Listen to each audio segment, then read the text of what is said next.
say thank you very much, both previous speakers.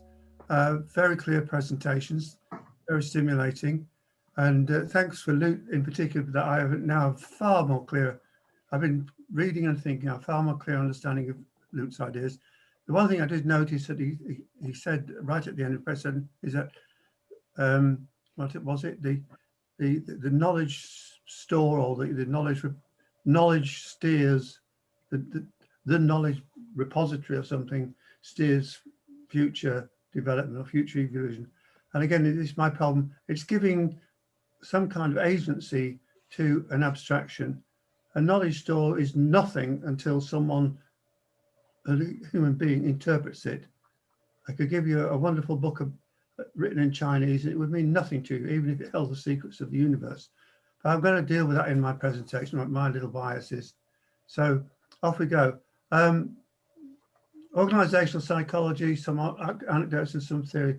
This is a different perspective on organizations, how they work, how to research them, and how to help them, how to understand them, things like that. Get out of the way. If I go back to my undergraduate days, at the top there, it says Mary Yehuda. I was lined up to go to medical school, and I started to have second opinions at the last minute, partly because my future wife was going to be likely to be 600 miles away from where I was going to study.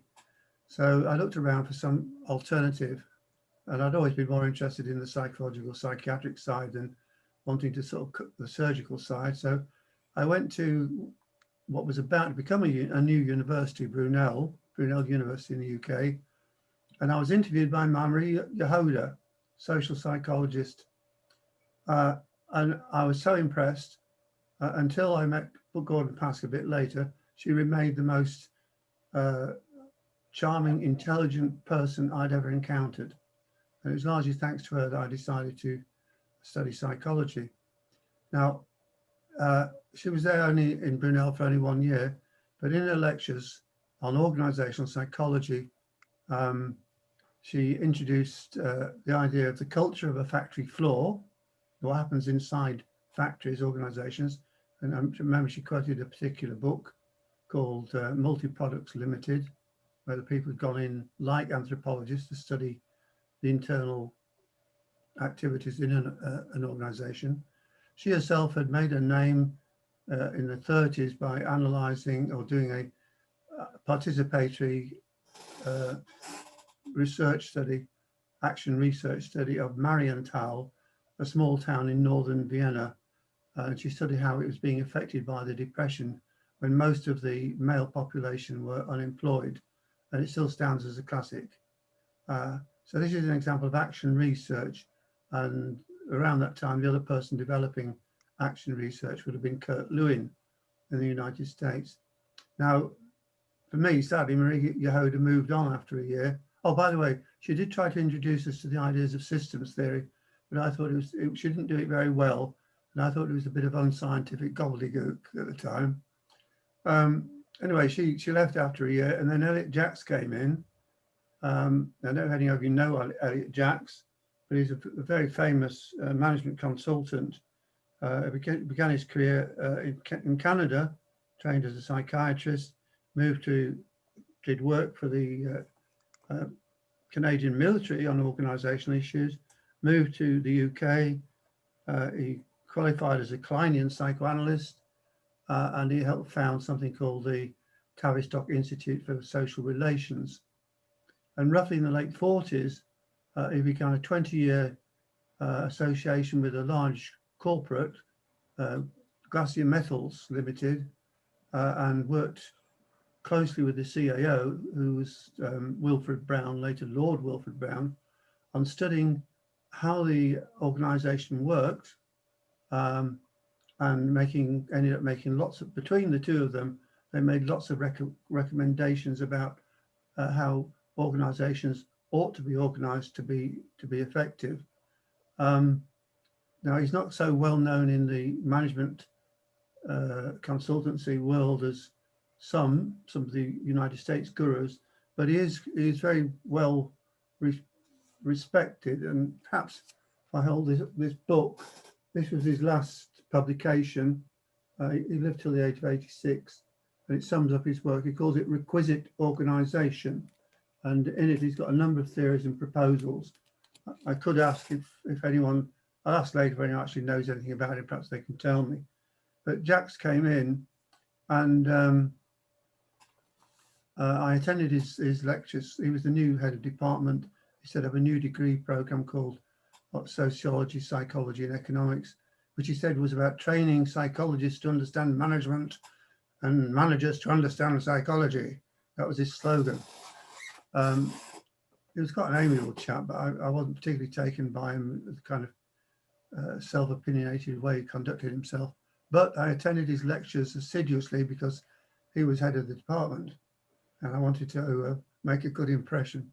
Anyway, we can come back to Jaques in a minute, but I spent the first 6 months, well, after 1 year, so I put it another way around. Brunel University runs sandwich courses, which means as an undergraduate, you work, you study in the college, the university, for 6 months or a year, and then you go and work, go to a workplace, and you do study and training in situ in some organization.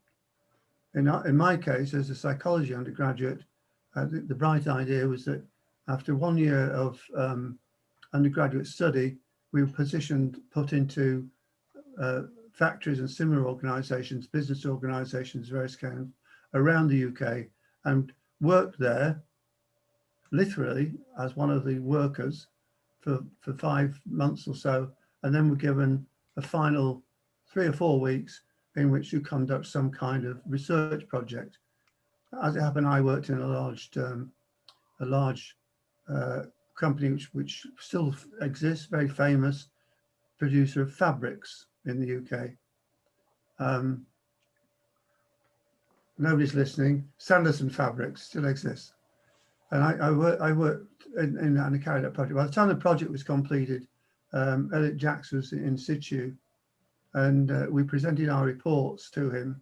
I did this work with a colleague, and Elliott Jaques says, "This is the real thing," because he practiced what he called social analysis, where he somehow got inside organizations and wanted to know what was really happening. And in the particular case of my colleague and I, my friend and I, we'd studied the internal communications of a particular department, which had several subsections. And we amongst other things, we noticed that pretty well every communication went to the foreman, and then he sent it out perhaps several hours later to the next section. And we proposed that a lot of time and effort could be saved if these communications went directly from section to section. So that was just a simple operations research exercise. But we also learned a lot about the culture that we were in, because we were working with the workers. I spent a lot of time wrapping parcels of fabric, and I also spent a lot of time picking up finished wrapped parcels and taking them to the loading bay where they were dispatched. Now, in doing that, I interacted with a lot of other departments, other sections. I call them sections because they're within the one department. And I should say that what the organisation ran an incentive bonus schemes, where every worker, if they produced a certain amount of good or product, would get a bonus. And I did my little sub project was to do a critique of this bonus scheme. And trying to cut the story short, we discovered that every worker in that factory was fiddling the bonus scheme in one way or another. There was a whole, if you like, whole culture of workers against management, in which the workers were colluding to deceive management about how this incentive scheme was working. And they had a whole, won't go into details, but I remember we interviewed the manager, the head of the department, who was a typical ex-army officer who'd come in to be a manager, and had this kind of command mode of operating. And he claimed, I asked him about fiddling. You understand the word fiddle, do you? fiddling. It means you're making some extra money out of the scheme, but essentially illegally or by deception. So we asked him, is there any fiddling going on in your department with respect to these bonus schemes? And he said, oh, no. He said, we did have one case about 2 years ago and the chap was dismissed. So I remember being astonished at this level of ignorance he exhibited about what actually happened within the organisation or within the department he was managing. So that's making me alive to internal communications. Now, my next work placement was to be a research assistant as part of something called the Hospital Internal Communications Project, which was managed or set up, directed by a chap called Reg Revens. Some of you may have heard of him. He was quite famous in the UK for a while. He invented something, or he developed something which he called action learning. And he did a number of studies of hospitals. One of his earliest ones, for which he wrote a little book called Standards of Morale. He studied some hospitals in the north of England. And amongst his findings, he showed that the larger the hospital, the more likely there was to be a turnover of nursing staff. He was particularly focusing on trainee nurses, and many didn't complete their training, and those who did very often resigned and moved on to another organisation. Whereas he found in the smaller hospitals, it was more likely that the trainee nurses would finish their training and they would stay in situ. And he put this down to issues of morale. That in the larger institutions, you get basically alienation going on. People feel disconnected from the organisation of which they're a part. Communication is poor. They don't feel supported, and they feel they're being not treated fairly, and so on. This kind of issues. So, on those findings, Revens got funding for a very, very large project in London involving 10 large London hospitals. It's called the Hospital Internal Communications Project. And the basic idea was that senior management from different hospitals would go and do research projects either in their own hospital or in other hospitals. They were given some basic training in social science methods, such as interviews and questionnaires and so on, observation techniques. And also was supposed to go and explore the internal communications that were going on within their own institutions. Now, as it happened, many of these senior managers defaulted on the task. They were always too busy. So to help them out, Revens recruited a number of undergraduates to be research assistants, and I was one of them. And I ended up working in a large children's hospital, one of these 10 hospitals. And the project there was to observe the communications involving one particular ward, Ward B3, which happened to be a clinical ward, as it happened, and the communications that ward had with the remainder of the hospital. And I spent a lot of time sitting in the ward, making notes of who came and went, including the parents who visited the children. And in due course, I went round, and I must say that there were up to, I can't remember how many, but there were 10 or 15 at least different supporting departments that were involved in that one ward. And in due course, I went round to interview everybody, and I asked them what how they were getting on in terms of communications with the ward, what they thought about the ward, and what the ward thought about them. And amongst the departments were things like, if I can remember them, X-ray department, sterile supplies, porters, pharmacy, pathology laboratory, and so on, quite many. Cut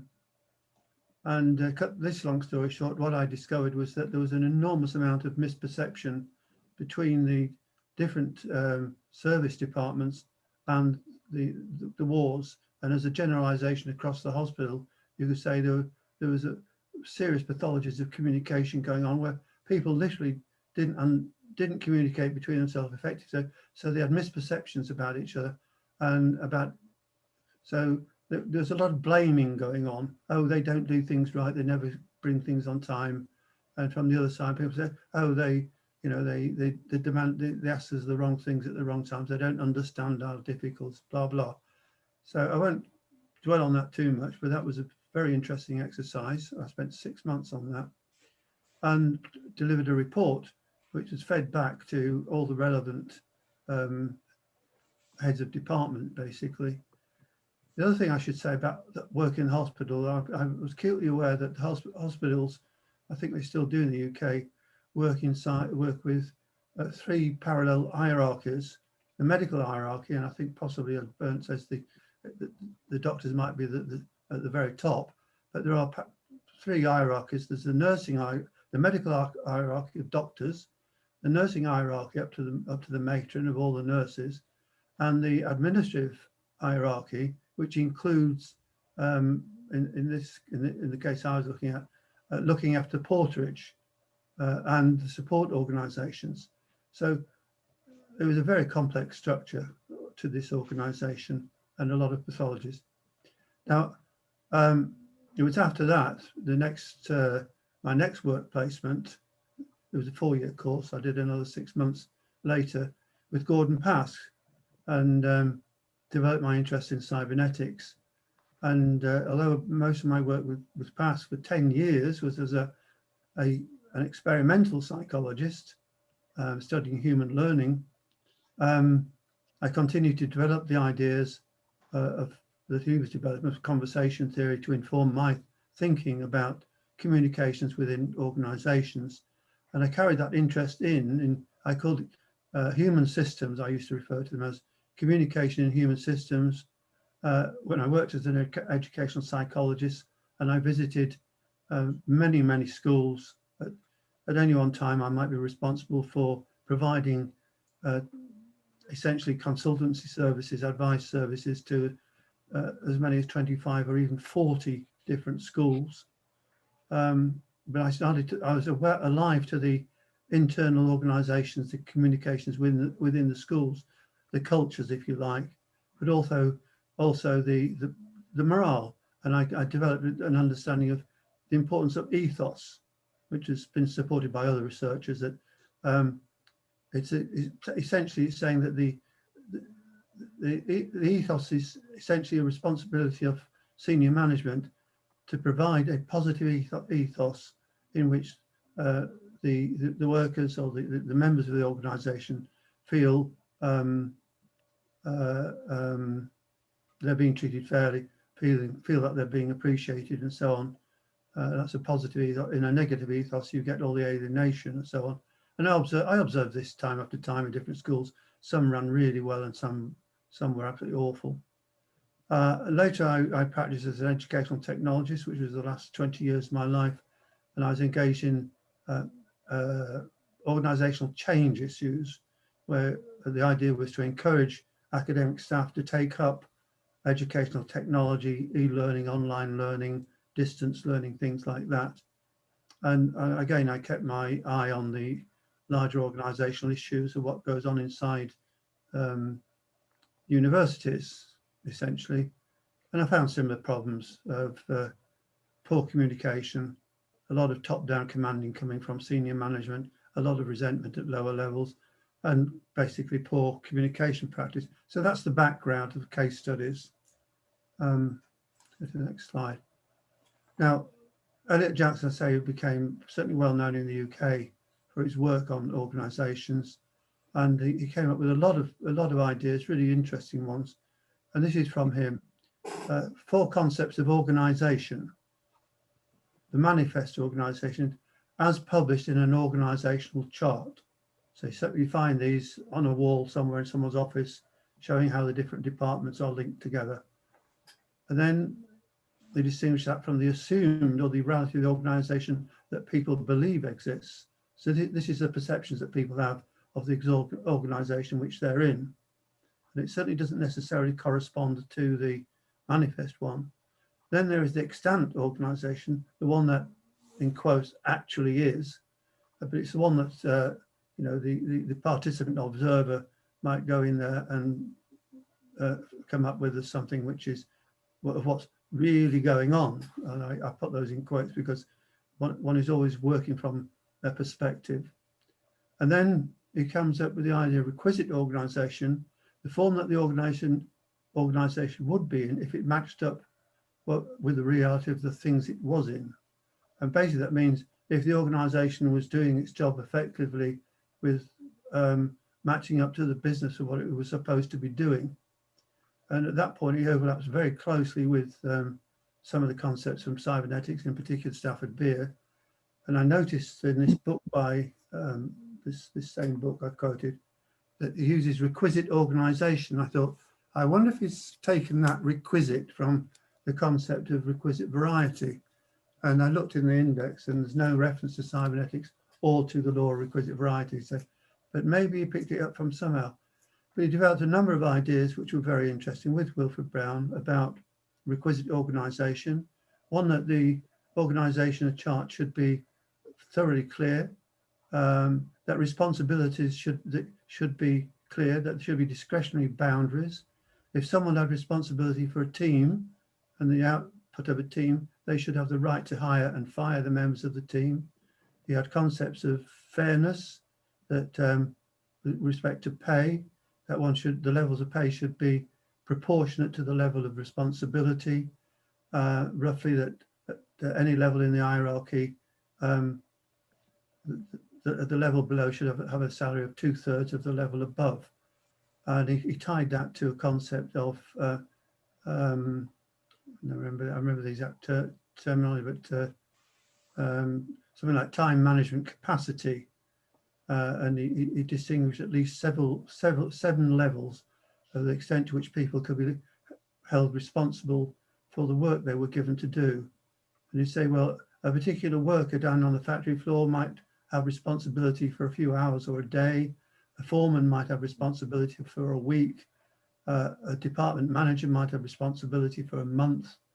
The higher manager might have responsibility for a year. And by the time you get up to the CEO and the board of directors, they've got, can't remember its phrase. Anyway, they're working with respect to a time span, that's it, time span. A time span of anything up to 15 or 20 years with their strategic thinking. And he very humbly didn't position himself at that top level. He just said he thought it existed. So I set that out because it's a kind of a rational basis for how good organisations should operate. And he certainly emphasised the quality of the morale or the ethos within a firm, and that there should be good communications. And lots of overlap with Stafford Beer. I'll move on from that. Now, I want to move on to a little bit of theory. I call this theory, and some of you may well be familiar with these ideas, but it's well worth rehearsing them in the context of working inside an organisation with the real human beings. And I'll go back to my idea of a human system, and I would essentially say that a human system exists because the members of it construe themselves as members of the organisation. Everyone has some perception of themselves as being a member of the organisation. If not, they're not part of the organisation, they're someone else or a stranger. Though they are inside the organisation and construe themselves as members of the organisation, they may or may not identify themselves with the organisation in positive terms. They may be more or less alienated, they may be more or less in conflict, as between trade unions and management, and there may be all sorts of political things going on between departments, between sections, between work colleagues, and so on. This is the real politic of life inside an organisation, particularly if the overall ethos and management of communications is poor. So I would distinguish within a human system down to the individual embodied member of the organisation, that everyone is a psychosocial, an embodied psychosocial entity. The whole organisation can be construed as such, and any of these collectives, groups within the organisation can also be seen as psychosocial unit because they are construing themselves as a member of that organization or that subset of the organization. Okay, now this is from a book by Václavic et al., which I assume most people would be familiar with. I mean, do let me know if you're not. It's called The Pragmatics of Human Communication. It's very seminal work. It sets out a dozen or so concepts of the pragmatics of human communication. This refers to what actually happens when humans communicate. It's not about the syntax. It's not about the semantics. It's not about the codes. It's about how messages are interpreted, what the underlying or the real meaning of messages are. I might smile at a colleague and say, "Oh, have a nice day," but he knows as well as I do that what I really mean is, "I hate you. I hope you have a bad day."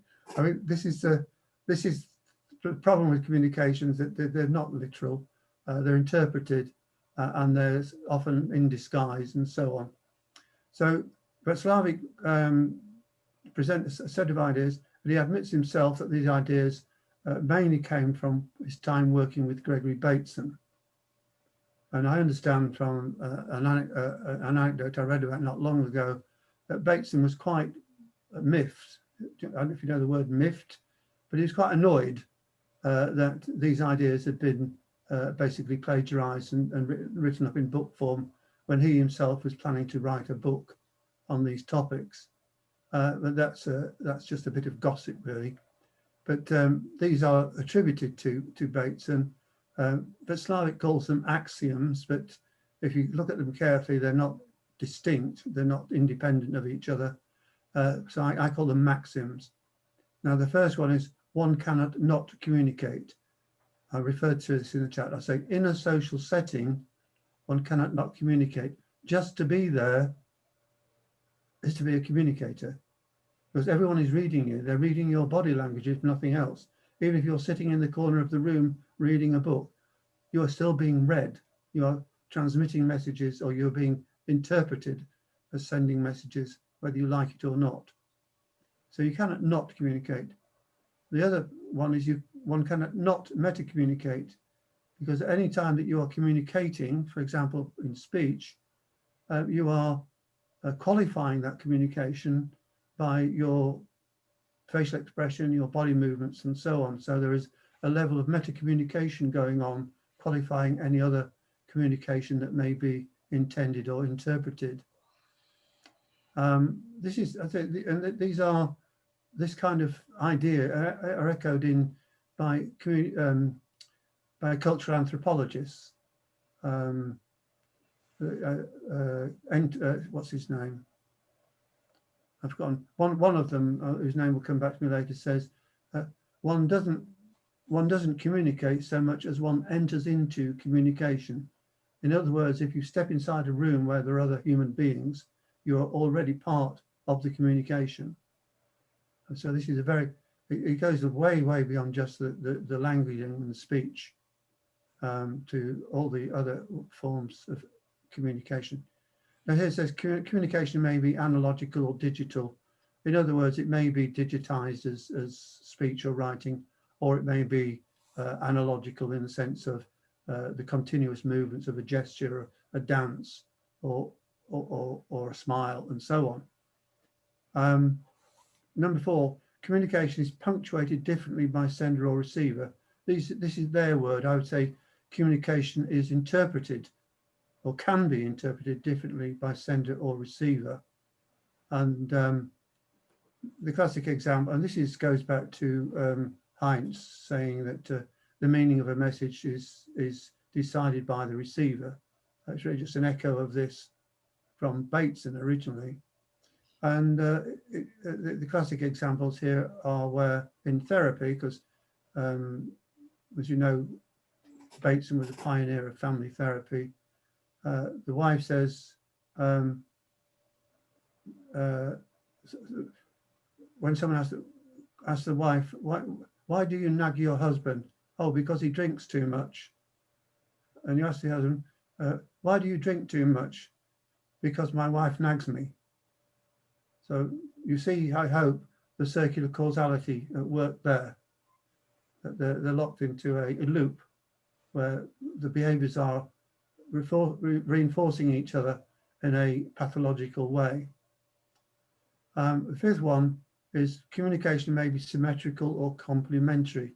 This is a very shorthand way of saying that communication may be symmetrical, peer-peer, as we are now, I hope, or it may be complementary, where there are complementary roles in the sense that one person is the master, the other is a servant, one is the teacher, one is the pupil, one is the boss, one is the worker, and so on, where there are built-in, if you like, hierarchical differences which are complement themselves, form a larger whole. Go on a bit more.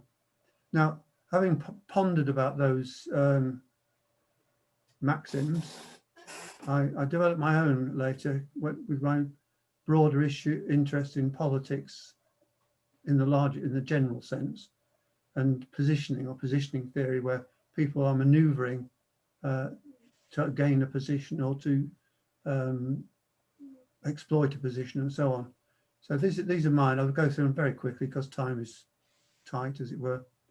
So again, within a social setting, within an organization, one cannot not have an agenda. Everybody has an agenda. It may be a very virtuous one, but everyone has or it may be some kind of Machiavellian exploitation agenda. It doesn't matter. Everyone has an agenda. And one cannot not have a meta agenda. That is the justifications, the strategies, the tactics you use to help implement your agenda. And agendas are put into effect by digital and analog means, a variety of means. Agendas are interpreted differently by participants. We construe each other differently, as I discovered in the hospital studies. There are many misperceptions of each other's agendas and what they think they're up to. And very often, sometimes someone you thought was an enemy, someone you were possibly in conflict with, turns out to actually be a friend, and so on. And I've done it myself in social life. I've made instant judgments about people from their appearance and the way they talk, and then with a little bit of patience, taking the time to get to know them, and discovered that they are not the unpleasant people I thought they were, but they are indeed human beings. Now, this is 5 is important. Relations between the genders may be neutral or give rise to positive or negative synergy. And synergy means working together. And it usually means that a team working together is a case of the whole being more than the sum of the parts. But there are certainly many cases where a group of humans working together or supposedly working together, if they communicate badly, if they run the wrong agendas or conflicting agendas, they develop what I refer to as a negative synergy, where the whole becomes less than the sum of the parts. And then relations between participants may be symmetrical, heterarchical, peer-peer, complementary, hierarchical. That's the same as one of the previous maxims. And then I take this from Warren McCullough. By the principle of the redundancy of potential command, participants who are related hierarchically, all at the same level, as it were, peer-peer, may adopt hierarchical relations as temporary, flexible arrangements for the pursuit of agreed goals. So for the moment I'm speaking, you're all listening, and then in a moment Jason will take over and command us all in his role of chairperson, and we will do what he says. Thank you, Jason. And then at the bottom I say, vice versa, hierarchies as so set up may be temporarily suspended as goals are agreed. So we may come together to agree goals and then we go off and pursue them. So there's flexibility possible in positive ways as well as negative ways. There's another little bit of theory which crops up in various places. Again, some of you, this is organizational psychology, it's individual psychology, it's group psychology, family therapy psychology, and so on. This is from Ronald Langetel from 1966, with their little book about interpersonal perception. they studied the relationships or the perceptions that husbands and wives had each other, where husbands and wives were in pursuit of or receiving some kind of therapy. But it can be generalized. Here we just have two participants, A and B, and there's some, at the base level, at the bottom, where it says base level, there'll be some topic.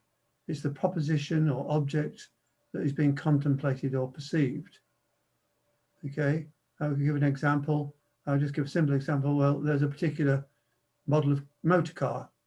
Now, person A will have some perception, some agreement, or some thought about that object, and B will too. The next level up, you have A having or not some understanding of what B understands about this or proposes about the object in question. And on the other side, you have B with a perception, because we're now at the meta level, it's a meta perception of A's perception or judgment of the object in question. I say it could be any relation, the object in question could be any relation, any shared object to be contemplated. And then at the top, you have what Langetel called the level of realization or not. And there, this is meta perception, where A has some perception of what B's perception of A is with respect to the object, and vice versa. B has some perception of what A's perception of B's perception of the object is. Now, just to cut to the point on this particular example, Lang and Phillipson point out that, because here what they did was they gave detailed questionnaires to the husband and wife. The husband and wife had to fill them in from their own, fill in questions about what they thought of a particular issue. Then they had to fill in the questions as to what they thought their husband would have said about that issue. And then they had to fill in a questionnaire saying what they thought their husband would have said about their perception of the issue, and the same for the husband on the other side.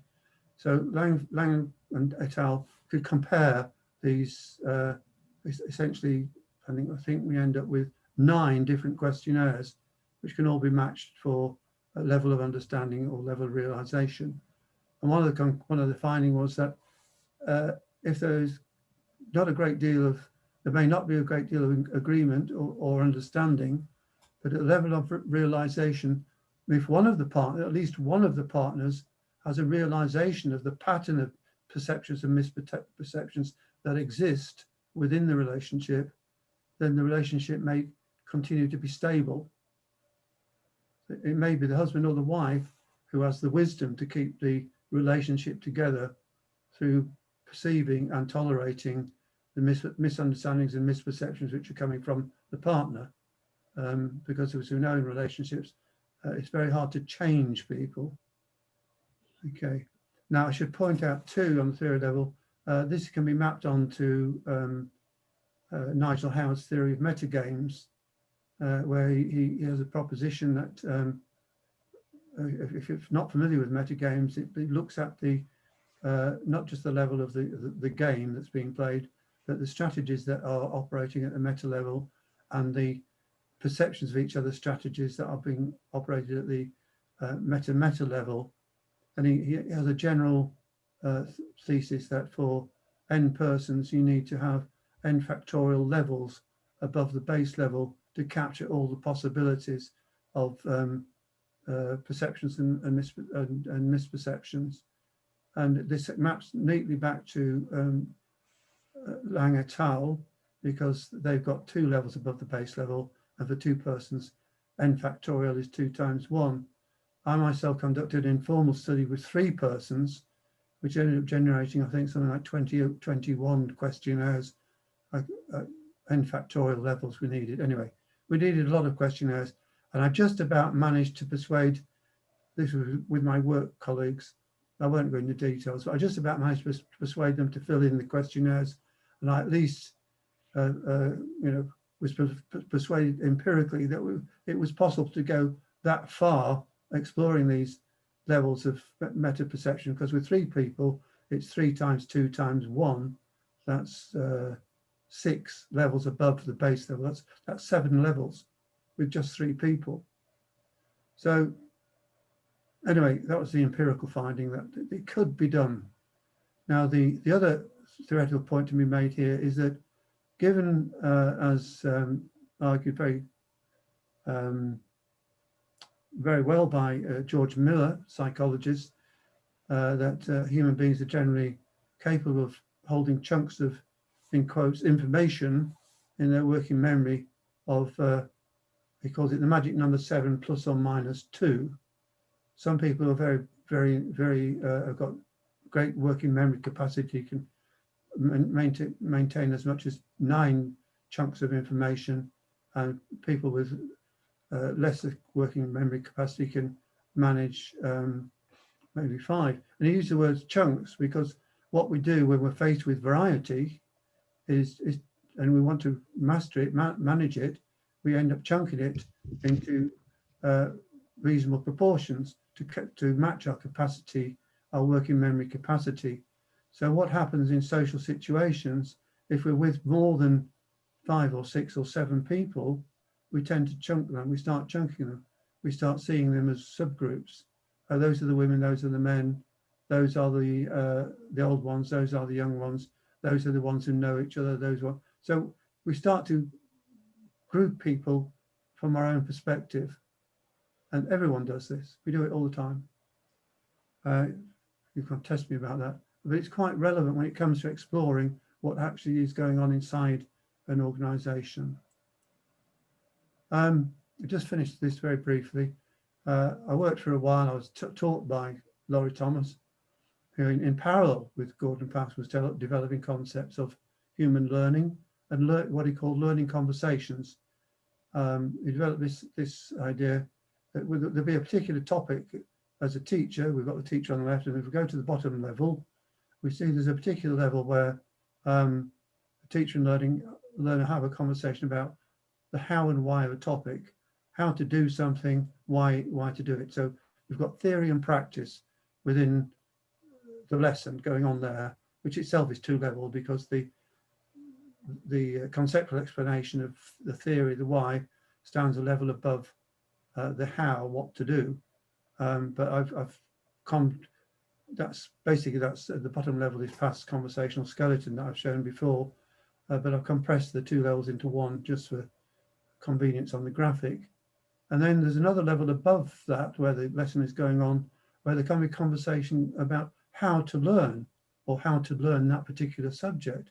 What are the sensible strategies to use if you want to master quantum mechanics or motorcycle engineering, or whatever the subject is, how to be an effective learner. And you can talk about learning strategies, which is the kind of thing that Pascal and I did in our studies of human learning.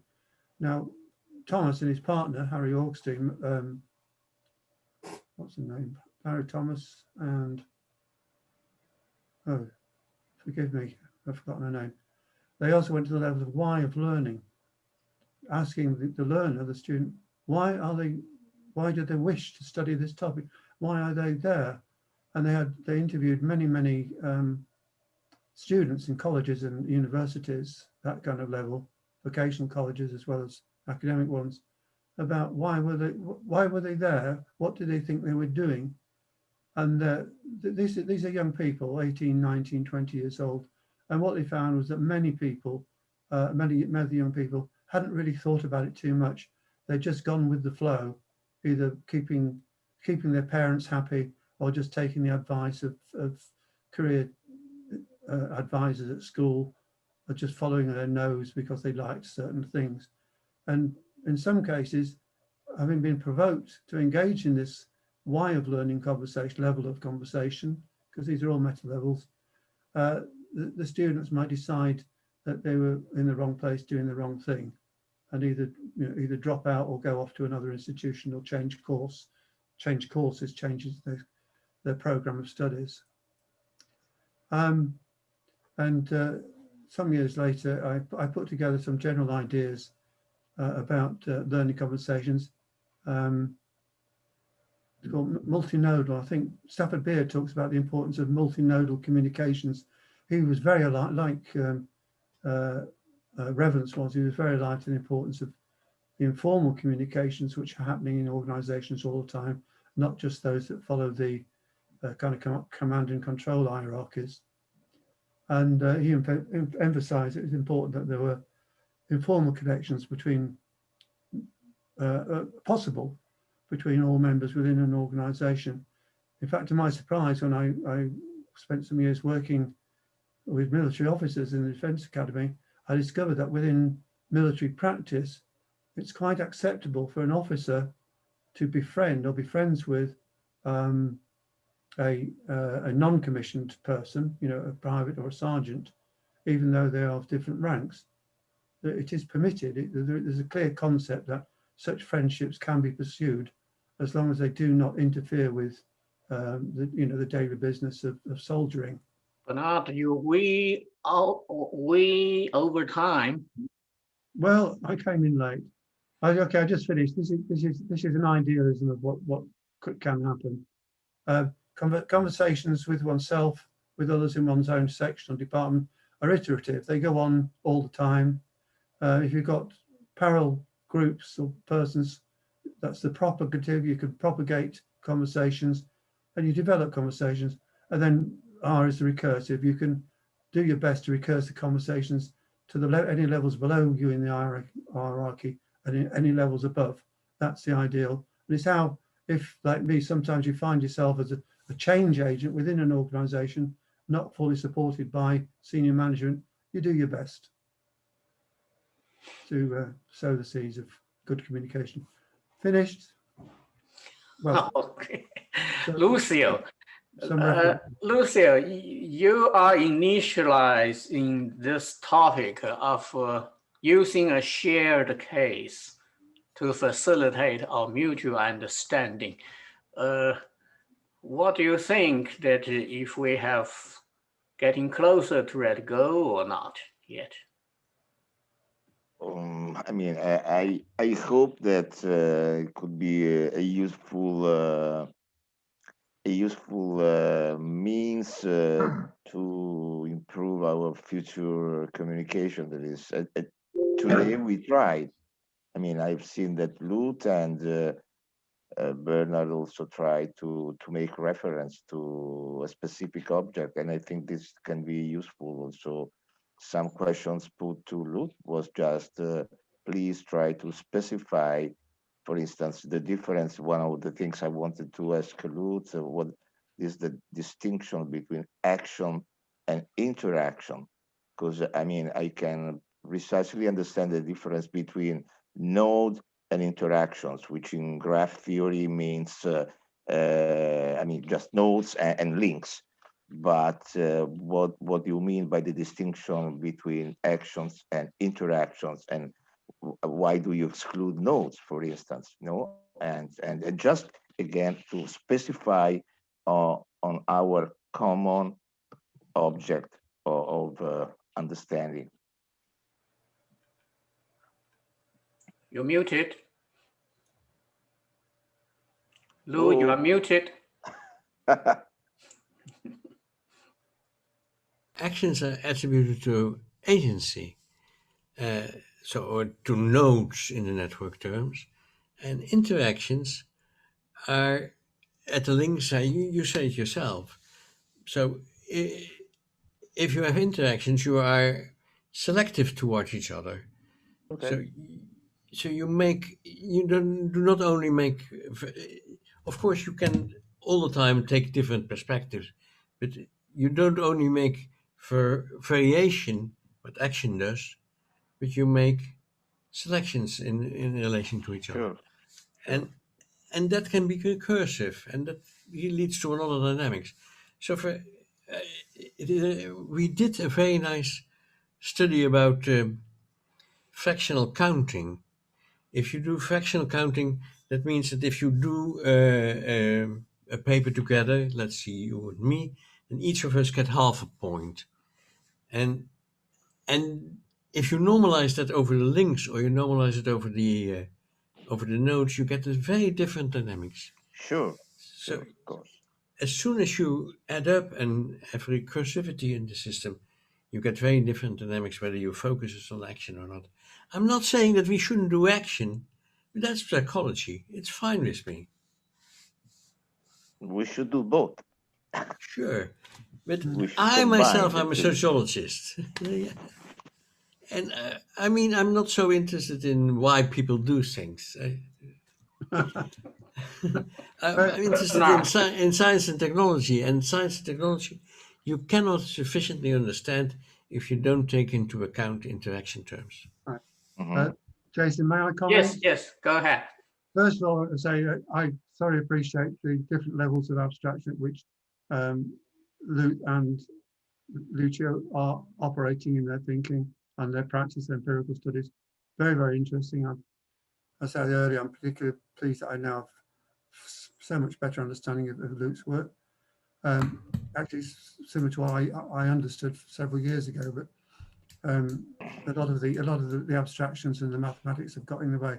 Never mind. I just want to comment on what Peter says. He says theories of human communication need to also take into account underlying power relations. Well, I thought I covered that in the what I said about the pragmatics of human communication. And then he says that what level of meta perception are most of us operating on? I only speak for myself, but it's much easier to simply engage someone in conversation and ask questions in iterative fashion than to try to second or third.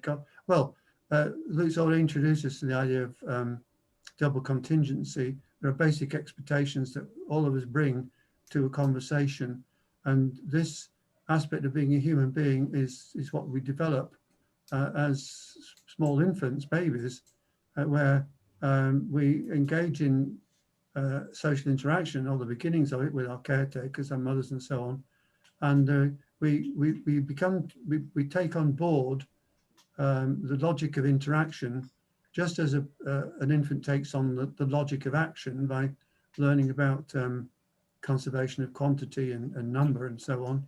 So in the logic of interaction, babies, young children take on this logic from the interaction, but it's not done explicitly. They can't quote these maxims, but so any time, so what it means that this logic is generally operating at the tacit level. It's something that's going on, even though all we're aware of the words we're speaking.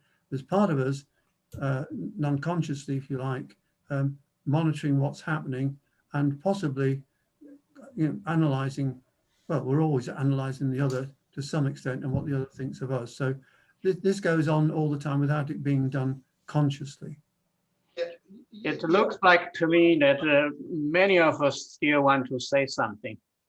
Do you want to continue this to next week? Yes. Yes, because if you are interested, I can tell you the story that the Chairman Mao made us barefoot doctor, and I had some anecdotes working as an intern, a teenager intern in hospital as well. So I can tell you the story next time, but should we continue focus on Lucius' idea, using this shared case to facilitate our mutual understanding of key concepts? You have put a lot of key concepts on the table today, and we still do not have a chance to get them deeply discussed. So maybe next. This is very, very important. I think this is very, very important discussion today. And these ideas deserve to be spread out on the table and compared. So next week we should continue this, and you have more time to think about today's content. I mean, during the week, right? Great. Okay. Lois still want to say something. If I could just provide a context here. I don't know, any of you work with automobiles and rack and pinion steering. I have a Toyota Land Cruiser that's 50 years old, 500,000 plus miles. I understand a little bit about how you take a wheel and how it then transmits. That's what cybernetics is about, is steerage. So I think all our communication, that with this wonderful buffet we've had today of communication, needs to, how do we do the selection that was brought up by Lute? How do we do the organization that allows a communication to provide the linkages? It's about linkages, and that will make cybernetics practical. And now, so, think of rack and pinion steering, what linkage, what vectors, and in order to get a transformation. And this goes to what Jerry talks about in terms of chemistry. It's not just two little atoms, it's how they combine and interact. And so that linkages would really be a focus for this next week. Okay, so we were going to talk about car repair and human repair next week, right?